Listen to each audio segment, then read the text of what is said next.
Hello everyone, welcome back to our programming series.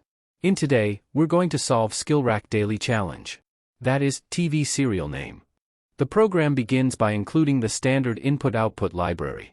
This library is essential in C programming as it provides functions like printf and scanf which are vital for handling input and output operations. Moving on to the main function, the central part of any C program. Here, an array named shortcode is declared to store the TV serial shortcode. This array can hold up to 6 characters, representing the season and episode numbers, plus an additional character for the null terminator. The user is prompted to input the TV serial shortcode, and this input is stored in the shortcode array.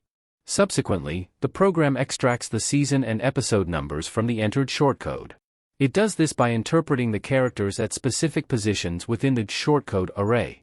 Characters representing the season and episode are converted into their respective numerical values by subtracting the ASCII value of the character 0. These numerical values are then combined to form the actual season and episode numbers, considering their respective places, tens and units place. Once the season and episode numbers are extracted, the program displays this information using the printf function.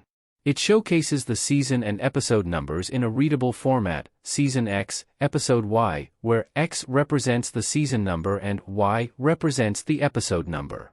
The program concludes by successful completion without any errors. I hope you found this explanation helpful. Don't forget to subscribe, like, and share for more programming challenges and solutions. Thanks for watching.